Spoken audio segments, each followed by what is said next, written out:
முன்னணி நிலவரங்களை பார்த்து கொண்டிருக்கிறோம். 543 தொகுதிகளில் பாஜக 290 தொகுதிகளில் முன்னிலை, இந்தியா கூட்டணி 235 இடங்களில் முன்னிலை அப்படிங்கிற நிலவரங்கள் வந்து கொண்டிருக்கிறது.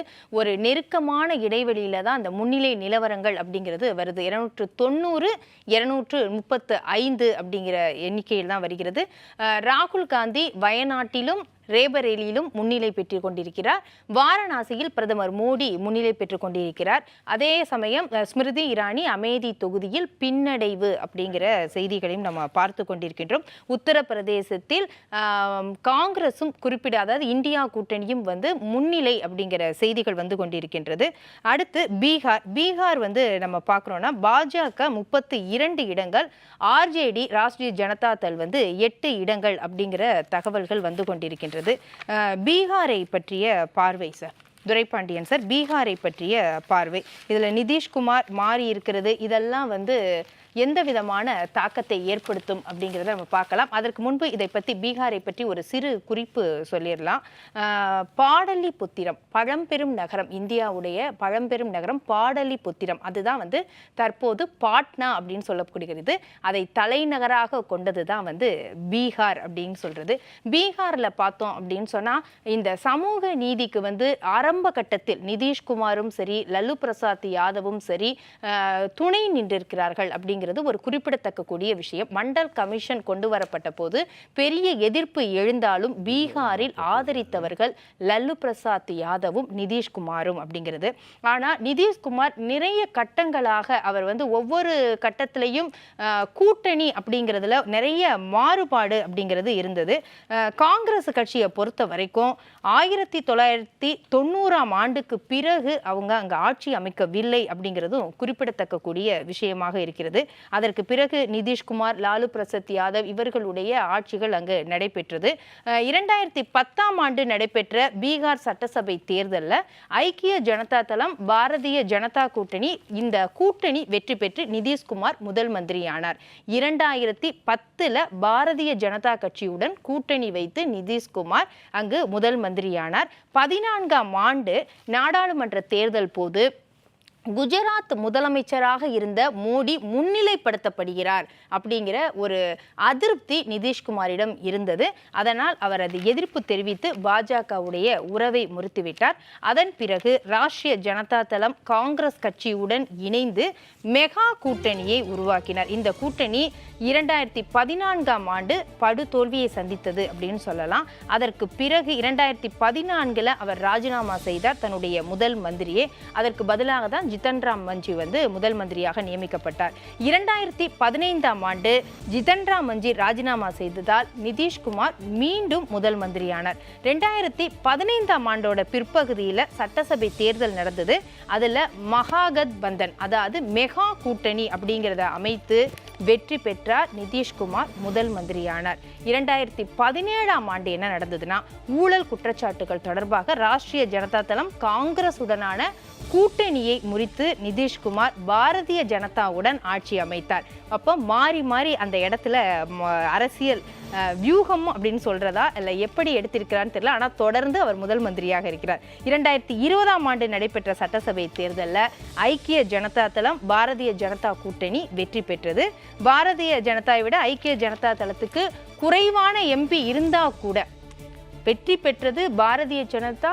ஐக்கிய ஜனதா தளம் கூட்டணி வெற்றி பெற்றாலும் நிதிஷ்குமாருக்கு குறைந்த அளவு தான் இருந்தால் கூட அவர் தான் வந்து முதல் மந்திரியாக இருந்தார். எம்எல்ஏக்கள் குறைவாக இருந்தாலும் முதல் மந்திரியாக இருந்தார். அதற்கு பிறகும் அவர் அந்த கூட்டணியை முறித்து கொண்டதும் ஒரு சுவாரஸ்யமான விஷயம்தான். அடுத்து தனதுடைய கட்சியுடைய மாநிலத்தில் வளர்ச்சியை பாரதிய ஜனதா தடுப்பதாக குற்றச்சாட்டை தெரிவித்து பாரதிய ஜனதா கூட்டணியை விட்டு வெளியேறிய நிதிஷ்குமார் முதல் மந்திரி பதவியையும் ராஜினாமா செய்தார். யாரும் எதிர்பாராத வகையில தான் ராஷ்டிரிய ஜனதா தளம் ஆதரவுடன் மீண்டும் அவரே முதல் மந்திரியானார். அப்ப ராஷ்டிரிய ஜனதா தளம் வந்து நமக்கு தேஜஸ்வி யாதவ் துணை மந்திரியாக பதவியேற்றார். இவர்கள் ஆட்சி நடந்து கொண்டிருந்தது. அதற்கு பிறகு இந்தியா கூட்டணியை ஒருங்கிணைக்கக்கூடிய முயற்சியிலும் அவர் ஈடுபட்டார். இந்தியா கூட்டணியில் இருந்து வெளியேறிவிட்டார். காலையில் பதவியை ராஜினாமா செய்தார். அதற்கு பிறகு மீண்டும் பாஜகவுடன் இணைந்து மாலையில் மீண்டும் முதல் மந்திரியாக இருக்கிறார். ஆக கூட்டணி மாறி மாறி இருந்தாலும் இன்று வரை நிதிஷ்குமார் முதல் மந்திரியாக இருக்கிறார். இப்ப பீகாருடைய நிலவரம்னு பார்க்கும்போது பாஜக முன்னிலை பெற்றிருக்கிறது.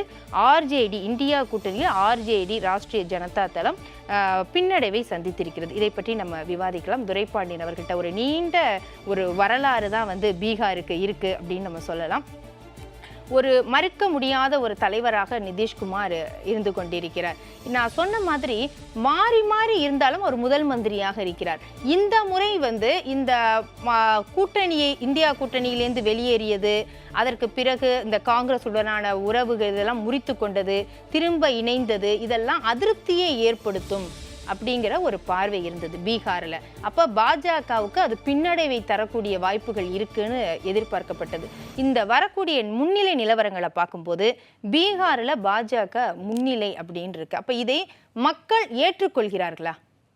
மக்கள் ஏற்றுக்கொள்கிறார்களா என்பதில்லை. பீகாரில் நிதிஷ்குமாருக்கு முன்னாடி இருந்தவர் கற்பூரி தாகூர். அவர் தான் இடஒதுக்கீட்டுக்காகவும் சமூக நீதிக்காகவும் மிகப்பெரிய போராட்டம் நடத்தினவர். பாரத ரத்னா விருது கொடுத்திருக்காங்க பாரதிய ஜனதா அரசு. அது இவ்வளவு நாளாக கொடுக்கல. அவர் மறைந்து 20 வருஷம் ஆட்சி நினைக்கிறேன். அதுக்கு அப்புறம் இப்போ பாரத ரத்னா விருது கொடுத்து அந்த பீகாரில் இருக்கிற சமூக நீதியை பற்றி யோசிக்கிற மக்களை கொஞ்சம் சமாதானப்படுத்தியிருக்காங்க. ஒன்று, நிதிஷ்குமார் முன்னே இருந்த மாதிரி பெருமைக்குரியவராக இப்பொழுது இல்லை. அவரை நீங்கள் நல்லா குறிப்பிட்டீங்க. 51 தொகுதிகள் தான். அங்கே மெஜாரிட்டிக்கு பாஜக தான் எம்எல்ஏ களை வைத்திருக்கிறது. ஆனால் என்னென்னா ஒரு காம்ப்ரமைசிங் ஃபார்முலா என்னென்னா, பீகாரில் இவர் இருக்கட்டும், டெல்லிக்கு மோடியை அனுப்பிடுவோம், அப்படி ஒரு காம்ப்ரமைசிங் ஃபார்முலா தான் ஒர்க் அவுட் பண்ணாங்க. அப்படி இருந்தால் கூட இன்றைக்கி அங்கே ராஷ்டிரிய ஜனதா தளம் அதை செக் பண்ணுற நிலையில் தான் இருக்காங்க.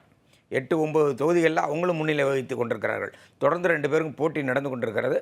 இப்போ இந்த நேரத்தில் நீங்கள் பார்த்தீங்கன்னா பீகாரில் மிகப்பெரிய வெற்றியை ராஷ்டிரிய ஜனதாதளம் பெறும் என்று தான் நாங்களாம் கூட எதிர்பார்த்தோம். அதில் கொஞ்சம் செட்பேக் வந்திருக்கிறது என்று தான் தோன்றுகிறது.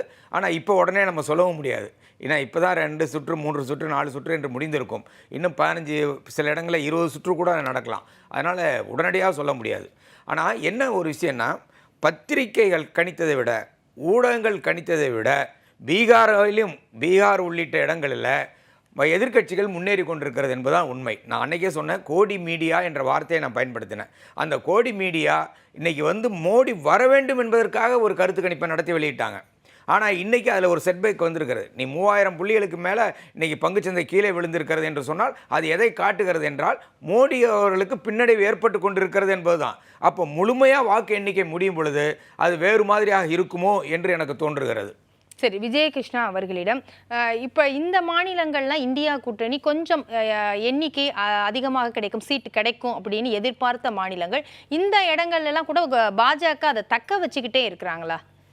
இல்லை, அப்படிலாம் இல்லை. நீங்கள் ரிசல்ட்ஸ் பார்த்தீங்கன்னா நாங்கள் ஃபஸ்ட்லேருந்தே சொல்லிட்டு இருக்கிறது என்னென்னா, வெளிப்படையாக இல்லைனாலும் ஒரு மிகப்பெரிய அண்டர் கரண்ட் இருக்குதுன்னு நாங்கள் சொல்லிட்டு தான் இருக்கோம். அது நீங்கள் ரொம்ப உங்களோட ஸ்ட்ராங் ஹோல்டாக சொல்கிற எல்லா இடங்கள்லையுமே அது இப்போது நிரூபிச்சிருக்கு. நீங்கள் குறிப்பாக குஜராத்லலாம் போச்சே பண்ண முடியாதுன்னு, நீங்கள் குஜராத்தில் ஒன்றுமே பண்ண முடியாது. நீங்கள் இன்றைக்கி உங்கள் கட்சியை பிஜேபி இருக்கவங்க ட்ரையலிங்கில் இருக்காங்க. இப்போது ராஜஸ்தானில் நாங்கள் நல்ல ஒரு டீசெண்டான ஷேருக்கு வந்திருக்கோம். உத்தரப்பிரதேசத்தில், குறிப்பாக உத்தரப்பிரதேஷ் தான் அவங்களோட மெயின் ஹோல்டே. ஒரு 80 சீட்டு உள்ள உத்தரப்பிரதேசத்தில் அவங்க ஃபஸ்ட்டு தனியாக 71 இருந்தாங்க 2014. அதுக்கப்புறம் 62க்கு வந்தாங்க. இப்போ கிட்டத்தட்ட பிலோ ஆவரேஜ் 40க்கு கீழே போயிட்டுருக்காங்க. இது எல்லா விதத்துலையுமே இந்தியா கூட்டணிக்கு தான் ரொம்ப பாசிட்டிவான ஆஸ்பெக்ட்ஸில் இருக்குது. இவங்க குறிப்பாக அந்த மக்களை இவங்க பிரிவினையிலே வச்சுருக்காங்க. இந்த மக்களுக்கான வாழ்வாதாரங்களாக அவங்கள கடந்த 10 வருஷத்தில் எந்த விதத்துலையுமே முன்னேற்றல. குறிப்பாக பார்த்திங்கன்னா தொடர்ந்து இந்த விஷயங்களே பேசிட்டு அந்த மக்களுக்கு வாழ்வாதாரங்கள் அடுத்த கட்டங்களுக்கு நகர்வதற்கான தேவைகள் எதுவுமே பேசவே இல்லை. ஏன்னா ஒரு அமைதியான சொசைட்டி தான் ஒரு எக்கனாமிக் ப்ராஸ்பரிட்டியே கொடுக்க முடியும். ஒரு பொலிட்டிக்கலாக ஸ்டேபிள் சொசைட்டியும் சோஷியலாக ஒரு பீஸ்ஃபுல்லான சொசைட்டி தான் உங்களுக்கு எக்கனாமிக்கலாக டெவலப் பண்ண முடியும். நீங்கள் பேசுகிற விஷயங்கள் அனைத்துமே இந்த ஸ்டெபிலிட்டிக்கே குந்தகம் விளைவிக்கிற விதத்தில் இருக்குது. குறிப்பாக வந்து இந்த சோஷியல் அண்ட்ரஸ்ட்டை கிரியேட் பண்ணுற மாதிரி, பொலிட்டிக்கல் அண்ட்ரஸ்ட்டை கிரியேட் பண்ணுற மாதிரி இந்த ஸ்பீச்சஸை மக்கள் அவங்க உணர்வுபூர்வமாகவே அவங்க கன்சைன்ஸ்லேயே அது அடிக்கும். மக்களோட கன்சைன்ஸில் அவங்களுக்கு அது தெரியும், இது நம்ம சொசைட்டிக்கு நம்ம வாழ்வாதாரத்துக்கு இது எந்த விதத்துலையும் பயன் அளிக்காது, இது நம்மளோட பொருளாதார முன்னேற்றம். எல்லாருமே வந்து ஒரு சாதாரண பாமர மக்கள் என்ன நினைப்பாங்க, அவங்களோட பசங்க அடுத்த கட்டத்துக்கு முன்னேறணும், அவங்க பசங்க டாக்டராகவோ இன்ஜினியராகவோ ஆகணும்னு தான் நினைப்பாங்க. இதுக்கான வழிவகை எதுவுமே இந்த அரசு கடந்த 10 வருஷத்தில் வகுக்கவே இல்லை. அதனால தான் இவங்க இந்த பின்னடைவை பார்த்துட்டே இருக்காங்க. அதுவும் குறிப்பாக பார்த்தீங்கன்னா இந்த பீமாரு ஸ்டேட்ஸில் இருக்க மக்கள் எவ்வளோ தூரம் கஷ்டப்படுறாங்க, அவங்களுக்கான வளர்ச்சி எவ்வளோ வளர்ச்சி விதத்தில் எவ்வளோ பின்தங்கியிருக்காங்கன்னு தெரியும். அந்த மக்கள் தான் இவங்களை ரொம்ப ஃபெய்த்தை இம்போஸ் பண்ணாங்க இவங்க மேலே. ஆனால் அந்த மக்களை ரொம்ப மோசமாக வஞ்சித்தது யாருன்னா இவங்க தான். அந்த மக்களுக்கான தேவைகள் எதுவுமே எந்த விதத்துலையுமே இங்கே செய்யலை. சுற்றி இவங்களை இந்த ஐடென்டி கிரைசிஸ், அதாவது ஒரு பொதுவாக என்ன சொல்லுவாங்கன்னா, எக்கனாமிக் கிரைசிஸை மறைக்கிறதுக்காக இல்லாத ஒரு ஐடென்டி கிரைசிஸை எக்ஸாஜரேட் பண்ணுவாங்க. இந்த மாதிரி இவங்கள மாதிரி இந்த ஃபார் ரைட்டோ இல்லை வந்து பாப்புலிஸ்ட்டோ இல்லை இந்த தீம் ஆஃப் ஆட்டோக்ராட்டிக்கில் போகிறவங்க என்னென்னா, இந்த எக்கனாமிக் கிரைசிஸை மறைக்கிறதுக்காக இல்லாத ஐடென்டி கிரைசிஸை தான் கிரியேட் பண்ணுவாங்க. இதை மக்கள் உணர்வுபூர்வமாக உணர்ந்துட்டாங்க. இதை வாழ்வாதாரத்துக்கு எது தேவை, வாழ்வாதாரத்துக்கு யார் என்ன செய்யறா அப்படிங்கிற ஒரு முடிவுக்கு அதை எதிர்பார்த்து அதற்கான அவங்களோட நிலவரமா நம்ம எடுத்துக்கலாம். அவங்க தொழில் வளர்ச்சி என்ன கொடுத்துருக்காங்க, செக்டாரல் டெவலப்மெண்ட்ஸ் ரிப்போர்ட் எதுவும் இல்லை, அவங்க எதுவுமே பண்ணல. மக்கள் அதுவும் குறிப்பாக கிராஜுவேட்டடு, இன்னைக்கு நாட்டோட பெரிய பிரச்சனை என்னன்னா, படிச்சு நல்ல ஒரு டிகிரி வச்சிருந்தா வேலை கிடைக்கும்ன்ற நம்பிக்கை இருக்கு. ஆனா அந்த நம்பிக்கை இன்னைக்கு நிறைவேறுதான்றது ஒரு கேள்விக்குறியா இருக்குல்ல. சரி, நம்ம தொடர்